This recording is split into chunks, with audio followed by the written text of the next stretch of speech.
across the border to go to work. How's everybody doing? How's everybody doing? How's everybody doing? Real quick, there were some comments that, hi guys, how's everybody doing? I hope happy, healthy, and safe. So if you're new here, hello, my name is Christina and I live in Mexico. I cross the border to go to work, so while I sit in line, I like to make videos talking about my life, daily life, stuff that's going on in this crazy world. So I hope you guys hang out and subscribe. And for my returning lovers, hi guys, thanks for coming back. I love and I appreciate you all. Sorry, I'm like looking around. I'm literally covered in hair. Like, if you guys don't know my hair escapades, it's been insane, right? So, as you can see, my hair is growing out. Yes, okay.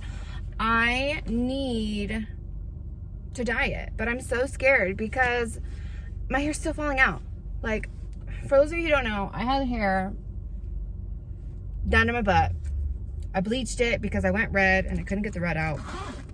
The bleach made all my hair fall out, or I should say fall off, because this is all not cut. This is all just my hair falling off. And then I ended up cutting it so that it would all match, because I had pieces that were super long and then I had pieces that were like this. So I ended up cutting it all off and I've gotten it pretty much back to blonde. But as my hair grows out, my roots are brown, right? So it has been a struggle. And I did dye the roots a few times. I think like 2 or 3 times I've dyed it. And I just feel like my hair still is falling out. Like, it's insane. Like, my hair is still constantly falling out. Every time I take a shower and wash my hair, it's like I'm covered in hair. I don't understand. I've been deep conditioning it. I've been taking care of it. I've been using all these like nutrient products, and nope, still falling out. So I'm gonna try not to dye it and see if that's what's making it continue to fall out. I bought Sun In, which I used to use when I was a kid, and I'm hoping that'll help lighten my roots, because I mean, I feel like I look dumb with dark ass roots and blonde ass hair. So that's that, but that's not what this video is about. This video is about servers. Well, customers. This is gonna be my part 2 types of customers. Yay! It's fun for me, so I don't care if you guys like it or not. I mean, I do, like, I hope you enjoy it, but I mean, like, it's fun for me to do, so that's why I'm doing it. So, make sure you watch part 1 if you didn't miss that. And what I'm gonna be talking about is different customers that come into the restaurant. I'm a waitress, server, bartender, whatever you wanna call it. And so I've been in the industry for over 15 years.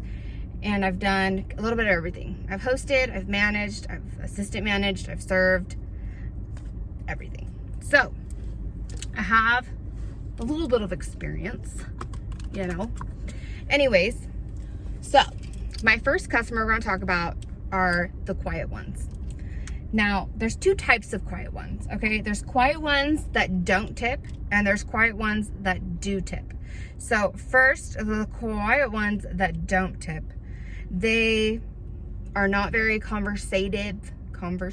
Is that a word? I don't think so. They're not very conversive. Is that the word? They don't talk to you, okay? They just kind of want to get their order out, tell you what they want, and it is what it is. You know, you go back and check on them. How's everything? Oh, fine, thank you.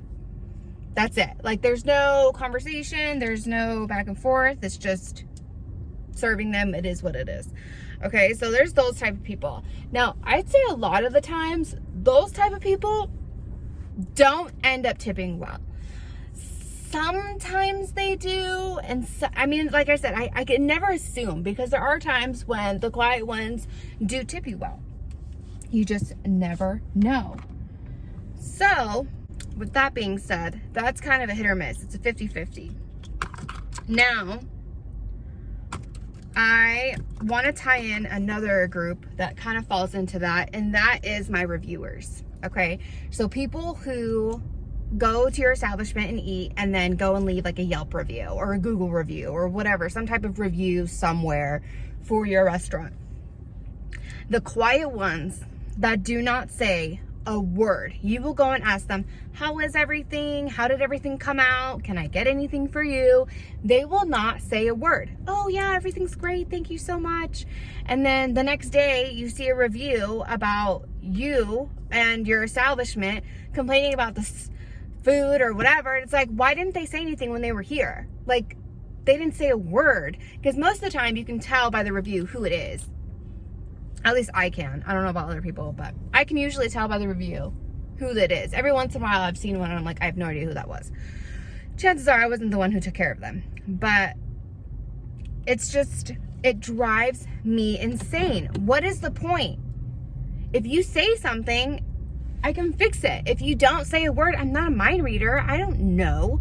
You have to say something. You know what I mean? So that drives me nuts. And I know some people are like, oh, I'm sure that it happens all the time. Like, it's not even something that's just rare. No, it happens all the freaking time. Drives me nuts. Yes. Sorry. I'm putting on my primer.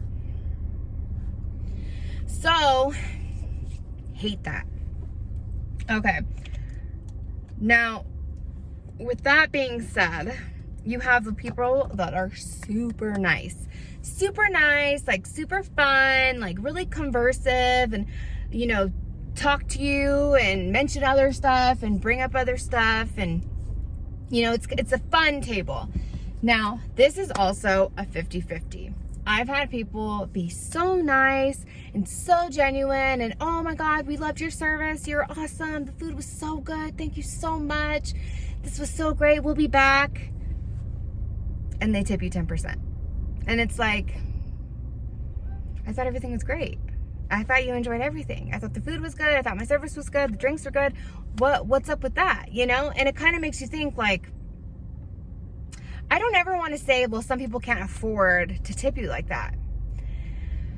A lot of the times, the difference between a 10% tip and a 20% tip is, let's say, for example, a $50 bill. Okay, they tip you $5, when in all reality, they should have tipped you $10. What's $5 more? Seriously, if you can't afford $5 more, I don't know why you're going out to eat. I mean, that's just how I feel. If you can only afford to tip $5, then you probably shouldn't be going out to eat, you know, get it to go, eat it at home. I'm serving you. I'm going back and forth and bringing you things that you need for you to enjoy your time here. And now you're saying that you enjoyed it, yet you didn't want to show that appreciation with money. I hate when a lot of people are like, oh, I don't have to tip a server, it's optional. Do you know how much we make? In California, it's different. I will say that, because I make $12 an hour, which is way more than a lot of other servers make. Most servers make anywhere between $2 and $6 an hour. Nobody can live off that. I don't even care if you work 80 hours a week. You cannot live off that. Like, it's just impossible. If it wasn't for my tips, I wouldn't survive, period. I really wouldn't. And thank God there are people out there who understand that and will still tip you well. And a lot of the times the bad tips get weighed out with the good tips. So the people who tip generously can kind of help make up for the people who didn't tip generously. However, if everybody tipped generously, then I bet you there wouldn't be so many struggling servers. Just saying, putting that out there. So yeah, people who are super nice but don't tip well. And then of course you have the people who are super nice and do tip well, and you get like this huge tip and you're like, oh my God, thank you so much. And they're like, no, thank you. Like, for example, I had a group of people that were hanging out for a few hours. They were drinking, they were having a good time, and their bill was like $100 or something, like $120. And I brought their check in a book, you know, and they put $300 bills in there and gave me the book back and said, keep the change. And I said, okay, you know, so I didn't even bother opening the book. I don't like doing that, especially in front of them, because then I feel like they see even if it's not a lot, like I don't, you know what I mean? I don't like opening books with cash. If they say keep the change, I keep it closed and I'll look at it later, like later on in my shift when I'm about to do my closeout or whatever. So later on, I open it and I see that they put the $300 in there, which means they tipped me $280. No, I'm sorry, 120. So like $180. Sorry, I can't do math. which is a lot. You know what I mean? That's a big tip. And I was shocked. I was like, oh my God, you know, like, that is so sweet. That is so sweet. And they like wrote a little note. Thank you so much for your service. We had an amazing time. We'll definitely be back. You know, and that's the kind of stuff. I'm not saying you have to tip $180. I'm just saying stuff like that makes our day. You know what I mean? Especially, I know for like Christmas and stuff that just passed, a lot of servers got like super big tips. And that was really nice, and they really appreciated it, especially with all this COVID stuff going on. We've all taken a hard hit. So that was really cool for people to do that. You know what I mean? So if you really do enjoy your stay at the restaurant and your experience there, definitely show your appreciation. At least tip 20%. You know, I just feel like that's what it should be. It should always be 20%, if not more. Okay. So my next person is everybody's favorite, Karen. Hey, Karen. Hey, girl. Yes. We all get those Karens, man. Yeah, we do. Yes, we do. Karen. Oh, do I love Karen. Karen is the lady who complains about everybody. And you know what? I'm sorry. It shouldn't even have to be a female. There are men who do it too. Karen and Carl, we'll say. Karen and Carl, they are the complainers. They are the people who will find anything and everything to complain about and want to talk to your manager. Even though half the time the server can take care of it. Half the time. Okay, there are some things that servers don't have the ability to do, so they will need to get a manager, which at that point they will do. If they need a manager for the situation, they will go get it. Like, there's no need for you to be like, I need a manager. You know, so these people, I feel like a lot of people don't understand the work that a server has to go through. Some people look at it and be like, oh, it's so easy. Is your job really that hard? Is it really that hard to serve me food? It's not even about that. It's not even about bringing you a plate of food. It really isn't. It's the fact that I have 7 other tables. They all need drinks, refills, their orders put in. They might need extra sauce, napkins. I might need to clear a table. I might need to seat a new table. There's so much going on at one time. You have to be able to multitask and kind of figure out what's most important. You know what I mean? Like, do I need to charge this table so that they can leave, or is it better to bring out these people's food first? You know what I mean? You kind of have to decide, okay, what do I do? If you can do multiple things at once, awesome. You know, like if I'm leaving the kitchen and somebody needs an extra sauce, somebody needs napkins, somebody needs plates, and then I need to bring out 2 drinks, I'll get a tray and I'll put everything out at once, and then I'll just make my round. Done. You know what I mean? So you're kind of multitasking. Multitasking is a huge part of serving. It just is. And especially when you're busy and you have 7 or 8 tables, I mean, it's literally crazy because you have 8 people, not 8 people, but 8 tables, which they could be 2 tops, they could be 4 tops, they could be 6 tops, you know, you don't know. And that many people at once, it's a lot. You have some people who are sitting down to just start. You have people that are in the middle who may need drink refills. You have people at the end who are trying to leave. It's a lot. So if you think that we don't deserve the tip, you're sadly mistaken. We work very hard. It's a lot of work. And then after all that's done, we then have to clean, stock, and prep for the next day. So trust me, it's a lot of work. Stop complaining. Nobody's perfect and stuff happens. If you have an issue of something that's happening, just say something like, hey, you know, this didn't really come out exactly how I wanted it. Is there any way that I can get this remade? You know, it happens. I get it. But when you automatically come off being rude, you're starting bad. You know what I mean? Like, there's no need to get a manager because your burger wasn't cooked to how you wanted it. I'll take it back and I'll have them make you a new one the way you wanted it. You know what I mean? Like, there's no need for a big scene and a manager and all this crazy stuff. It's not necessary. So those are our Karens, you know? Yes. And of course, Karen don't tip. Okay, and then you have our freeloaders. Freeloaders. People who will look for anything to try and get their meal for free. have a perfect example for this. And it was literally like, I had to tell my boss, I'm not giving them that for free. I'm not doing it. I'm not doing it. You better not do it. And he was like, I'm not going to do it. So I told him, don't you dare give them that for free. Don't. Okay, so this is what happened. This couple came in. They each ordered a beer.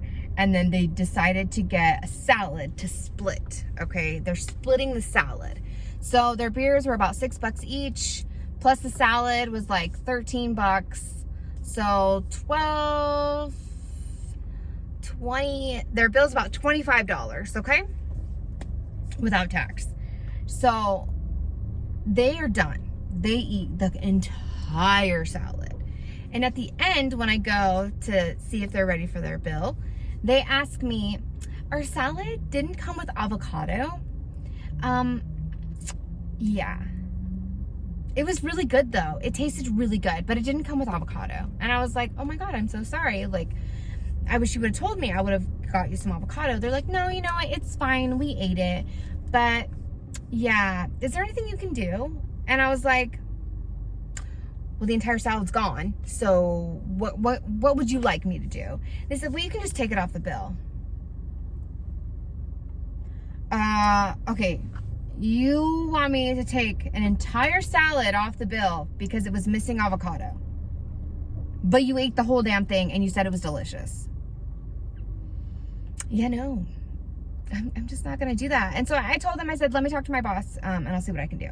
You know, and I talked to him and I was like, don't you freaking dare get these people a free salad.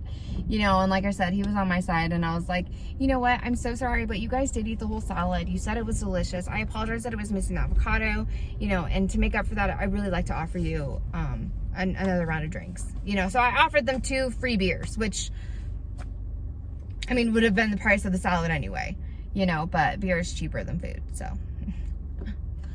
So, I mean, they took it. But it's people like that it's like, come on, man. Really? You want me to comp your entire meal because of avocado? Get out of here.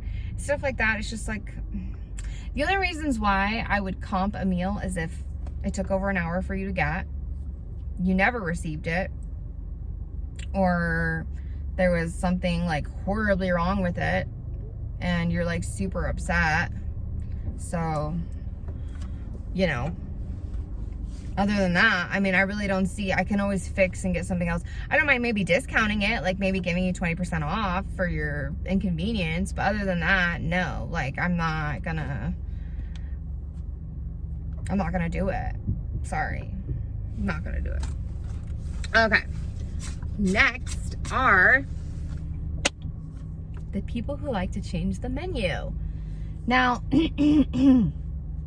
they'll see the ingredients on certain things and they'll want you to make something that's not on the menu at all, but because you have the ingredients for it, they want you to make it for them. Well, you have the stuff. Can you just tell him to make it for me?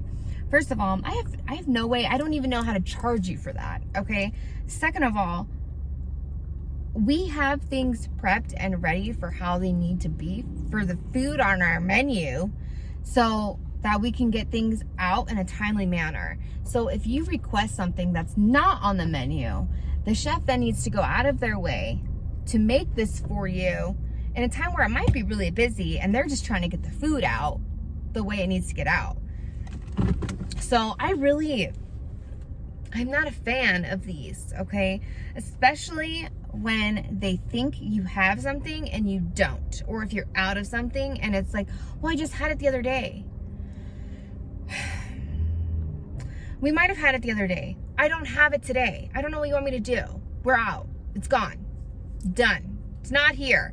I wouldn't tell you that we don't have it if we actually did have it. It's just not something I'm not going to do that. Like that's, hello? Hello. So, yeah, if somebody tells you that they're out of something or that they don't have it, chances are they don't have it. Second of all, don't try and make your own meal. Just order off the menu, order what has most of the ingredients that you want, and make it your own. For example, when I go to Denny's, I always get moons over my ham meat.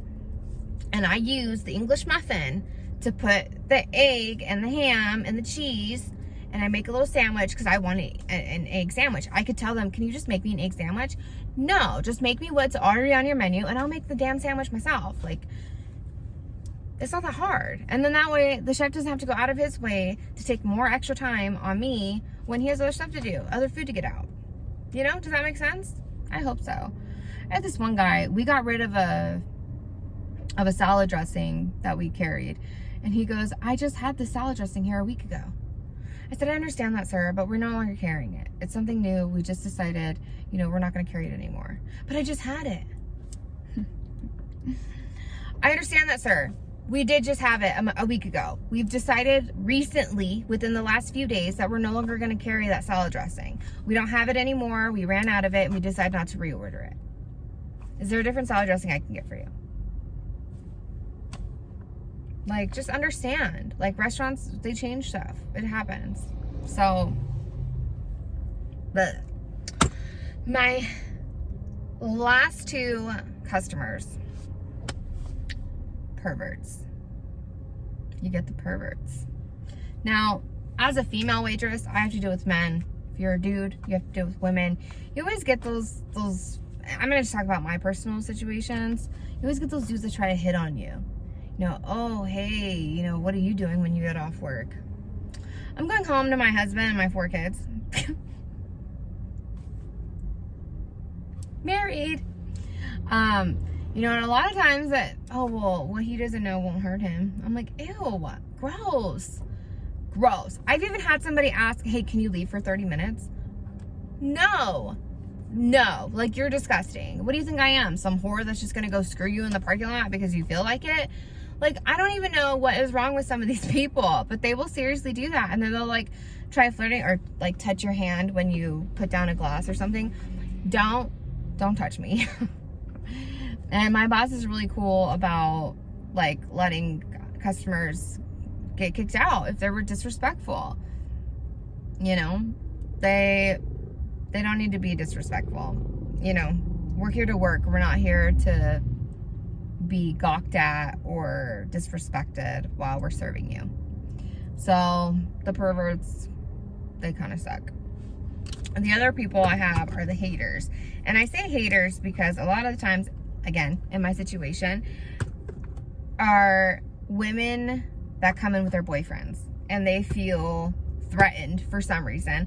A lot of the times this doesn't happen to me because I'm older. You can tell I'm married. I have children. So a lot of times they don't necessarily feel threatened by me. Although when I was younger, I did deal with this a lot. And I know some of the other girls that I work with are younger and really pretty and they deal with this all the time. A lot of the girls, they feel threatened by their beauty, by their cuteness, and they are just rude because they're with their boyfriends and they feel like their boyfriends are gonna look at them. And it's sad, you know. I'm here doing my job. I'm here serving your food and your drinks. Like, there's no need to be rude. If your boyfriend's looking at me in an inappropriate way, that's something that you need to work out with your boyfriend. That's an issue your boyfriend has. That has nothing to do with me as a person or her, you know what I mean? So that's definitely sad when that happens. But it does happen. It does happen. All these people come into restaurants, they all act like this, and it is so unfortunate.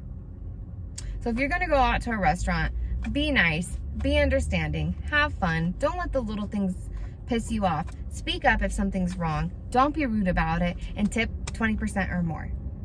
That's my advice to you.